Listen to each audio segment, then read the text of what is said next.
नमस्कार दोस्तों, चार्ट पे चर्चा के एक और एपिसोड में आप सबका स्वागत है।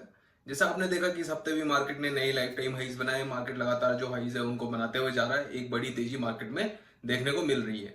अब इन सब लेवल्स पे जब मार्केट 24,000 के भी लेवल को निफ्टी क्रॉस कर चुका है, बहुत सारे इन्वेस्टर्स के मन में ये शंका जरूर होगी कि इन लेवल्स पे मार्केट में इन्वेस्ट करना चाहिए, करेक्शन का वेट करना चाहिए, या फिर एसआईपी मोड में इन्वेस्ट करना चाहिए।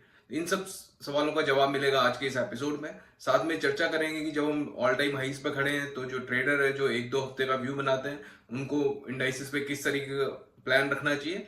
साथ ही आपके साथ शेयर करूंगा एक दमदार स्टॉक जो मार्केट के इन लाइफ टाइम हाइस लेवल पे भी एक अट्रैक्टिव अपॉर्चुनिटी दे रहा है और हमें एक नई इन्वेस्टमेंट की अपॉर्चुनिटी दे रहा है।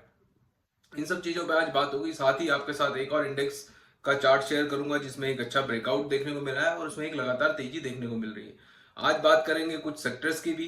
कौन से सेक्टर हैं जिनमें यहाँ पे एक रिवर्सल देखने को मिल रहा है, या फिर उन सेक्टर्स में एक अच्छा रिस्क रिवॉर्ड देखने को मिल रहा है। तो इन सब बातों पे आज चर्चा करेंगे।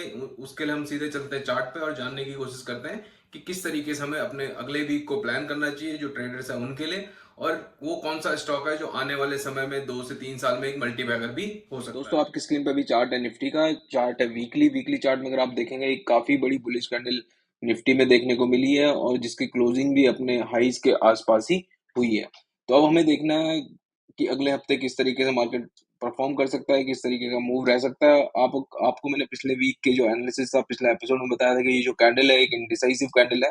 जब तक इसके ऊपर या नीचे किसी तरह बंद नहीं होता है तब तक कोई बड़ा मूव नहीं आता आएगा। तो मार्केट ने पिछली कैंडल जो इंडिसाइसिव एक डोजी सी थी उसके ऊपर एक अच्छी क्लोजिंग दी है। तो अब जो भी डिप्स हमें नीचे की तरफ मिलेंगे वो एक बाइंग अपॉर्चुनिटी होगी, और ऊपर जो है इसके हाईज है 22,000 24,000 के ऊपर के, उनके ऊपर मार्केट निकलता है तो तेजी और भी बढ़ सकती है। तो इसको मैं एक बार डेली चार्ट पे कन्वर्ट करके आपको दिखाता हूँ। डेली चार्ट अगर आप देखेंगे तो पिछले पांचों दिन अगर आप देखेंगे, मंडे, ट्यूसडे, वेंसडे, थर्सडे और फ्राइडे, पिछले हफ्ते के पांचों दिन हमने एक काफी अच्छी तेजी दिखाई है। और अगर आप देखेंगे मार्केट ने किसी भी दिन अगर आपने यहाँ पे भी बाई किया हो, यहाँ पे ब्रेकआउट को देख के बाई किया हो, तो कभी भी पिछला जो लो है उसके नीचे क्लोज होना तो छोड़िए, उसके नीचे मार्केट ने एक बार ट्रेड भी नहीं किया। तो अब जो हमारे लिए इंपॉर्टेंट रहता है वो ये ग्रीन कैंडल जो बनी हुई है, इसका जो लो है इसके नीचे जब तक हम नहीं आते हैं तब तक हमें चिंता करने की कोई जरूरत नहीं है। अगर किसी की पोजिशनल बाइंग है तो उसको बिल्कुल कंटिन्यू कर सकते हैं, स्टॉप लॉस को ट्रेल कर लेना चाहिए।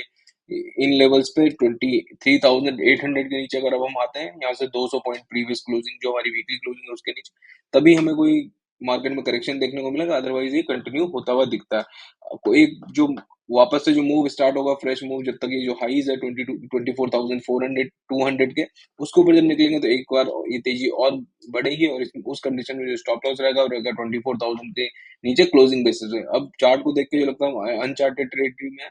अनचार्टेड टेरिटरी में जो लेवल्स है उनको ऐसे एग्जिट लेवल रेजिस्टेंस कोई चार्ट पे होता नहीं है, क्योंकि मार्केट उन लेवल्स को कभी अप्रोच नहीं किया है। तो अब हमें वही अप्रोच रखनी है कि जब तक प्रीवियस डे के क्लोजिंग के नीचे, प्रीवियस डे के लो के नीचे हम क्लोज नहीं देते तब तक उस ट्रेंड को ट्रेल करते हुए चलना है। तो ये तो बात हो गई निफ्टी की। अब बात करते हैं बैंक निफ्टी।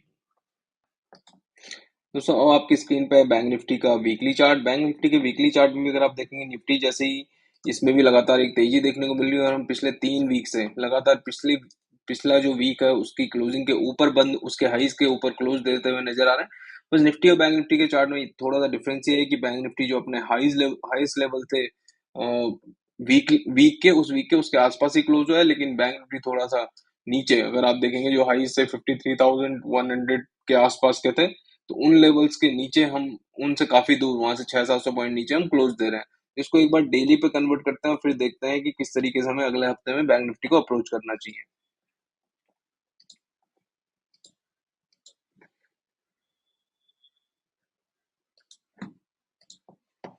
डेली चार्ट पे जैसा आप देख रहे हैं कि पिछले 2 दिन से बैंक निफ्टी में, जहां निफ्टी में लगातार तेजी देखने को मिली थी, बैंक निफ्टी में पिछले 2 दिन से एक रेड कैंडल देखने को मिल रही है, करेक्टिव मूव देखने को मिल रहा है। बैंक निफ्टी में जो इंपॉर्टेंट लेवल है, जो ये हाईज ब्रेक किए थे 52,000 के, जब तक इनके ऊपर हम नहीं, इनके नीचे हम नहीं निकलते तब तक कोई करेक्शन बड़ा देखने को नहीं मिलेगा। उसके बाद जो नीचे एक और सपोर्ट है वो 51,200 के आसपास है। तो 52,200 से ले पहला सपोर्ट है, 51,200 दूसरा सपोर्ट है।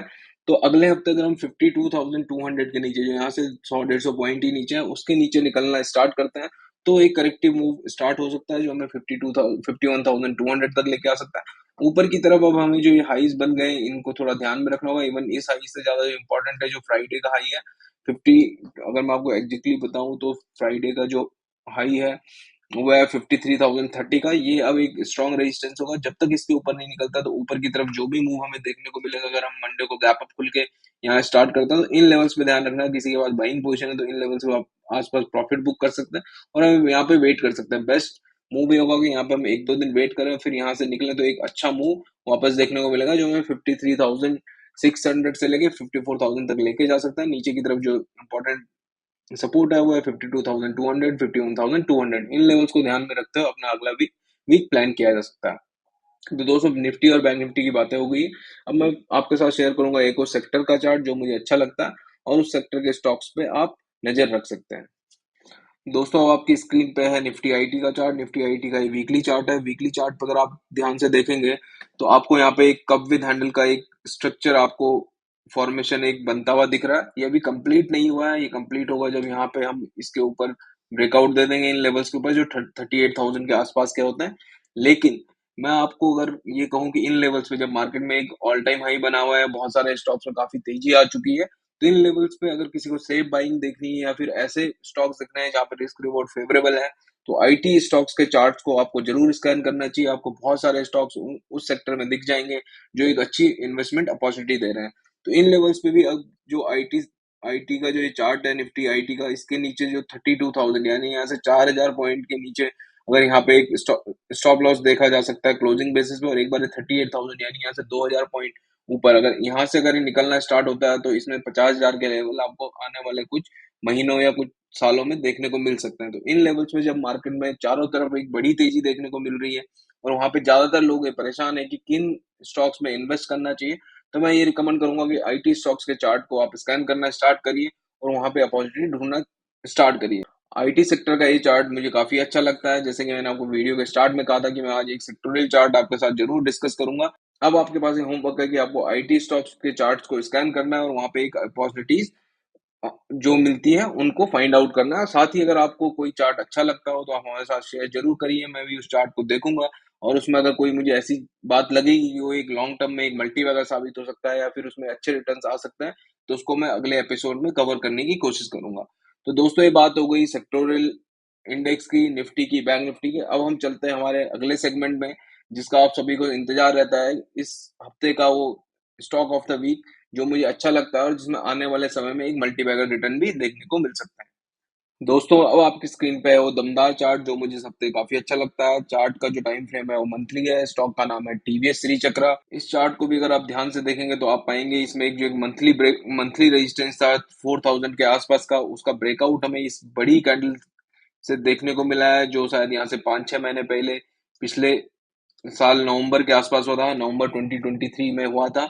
उसके बाद से स्टॉक में एक करेक्टिव मूव आया है जो कि जो पुराने ब्रेकआउट के लेवल थे उनको टेस्ट करने मार्केट आया है और फिर इसमें एक तेजी कंटिन्यू होती दिखती है क्योंकि मंथली चार्ट पे वापस से पॉजिटिव कैंडल बनी है और जो पिछले ब्रेकआउट के लेवल है उनके नीचे जाने के बाद स्टॉक वापस से उसके ऊपर आने की कोशिश कर रहा है। इसको अगर मैं लाइन चार्ट में कन्वर्ट करूंगा तो आपको बेहतर समझ में आएगा। इसको जैसे ही आप लाइन चार्ट में कन्वर्ट करते हैं तो आपको क्लियरली दिखता है कि एक जो ब्रेकआउट का जो लेवल थे उनको एक बार बड़ी कैंडल से, मंथली कैंडल से एक बार इसने क्रॉस किया और वापस से यहाँ पे एक रिट्रेसमेंट देखने को मिला है जो कि एक बहुत अट्रैक्टिव अपॉर्चुनिटी मार्केट दे रहा है इस स्टॉक में।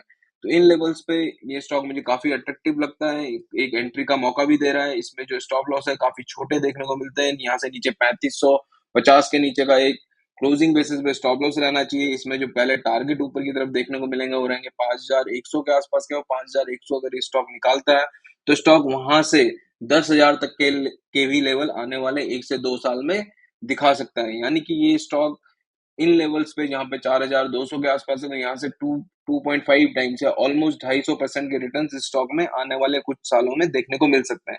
तो स्टॉक में काफी अच्छी तेजी पहले देखने को मिली थी जो 2013-14 के आसपास स्टॉक ने जो ब्रेकआउट दिया था 300 के ऊपर, 300 350 के लेवल के ऊपर, वहां से स्टॉक लगातार चल के 4,300 यानी ऑलमोस्ट स्टॉक वहां से 15 टाइम्स के आसपास हुआ है और यहाँ से स्टॉक में एक करेक्टिव मूव देखने को मिली है। करेक्टिव मूव काफी लंबे समय तक चली है, यानी कि 2014 से 17 से लेके 2023 यानी ऑलमोस्ट 6 साल का एक करेक्टिव मूव स्टॉक्स में रहा है और फिर से स्टॉक में एक तेजी देखने को मिल रही है। तो इस स्टॉक को बिल्कुल मिस नहीं करना चाहिए। इस तरीके के चार्ट एक अपॉर्चुनिटी देते हैं और ये अपॉर्चुनिटी आपको हर दिन नहीं मिलती है। कई सालों के इंतजार के बाद, कई सालों तक जब चार्ट उस तरीके का फॉर्म होता है, फिर से कोई ब्रेकआउट होता है, तब ये अपॉर्चुनिटीज मिलती है। तो इस स्टॉक को बिल्कुल मिस नहीं करना चाहिए। इस स्टॉक को आप जरूर अपने इन्वेस्टमेंट के लिए कंसीडर कर सकते हैं। साथ ही मेरा डिस्क्लेमर भी है कि इन्वेस्टमेंट में की मेरी सलाह नहीं है। अपने फाइनेंशियल एडवाइजर से पूछ के, उनके साथ डिस्कस करके इस स्टॉक में इन्वेस्टमेंट के बारे में आप प्लान कर सकते हैं। मेरा बोलने का सिर्फ यहाँ पे एक मोटिव है कि ऐसे चार्ट जो इस तरीके का अपॉर्चुनिटी देते हैं, उनको ज़रूर आपको देखना चाहिए। उनमें अगर हो सके, अगर आप इन्वेस्ट करते हैं और चार्ट के थ्रू इन्वेस्ट करते हैं, तो ऐसे स्टॉक्स में इन्वेस्ट करें। रादर आप किसी भी रैंडम न्यूज़ बेस या किसी भी व्यक्ति द्वारा बोले हुए किसी भी स्टॉक्स पे इन्वेस्ट करें। तो दोस्तों, चार्ट पे चर्चा के आज के एपिसोड में इतना ही। आपको आज का एपिसोड कैसा लगा हमें कमेंट करके जरूर बताएं। और साथ ही अगर आपको किसी स्टॉक पे क्वेरी है, आपको किसी स्टॉक पे ऐसा लगता है कि वो आपको चार्ट पे अच्छा लग रहा है, या फिर उस पे आप हमारे रिव्यू चाहते हैं, तो भी आप हमें कमेंट करके बता सकते हैं। साथ ही आपको अगर ये वीडियो पसंद आया हो तो इसे लाइक जरूर करें और हमारे चैनल को सब्सक्राइब करना ना भूलें।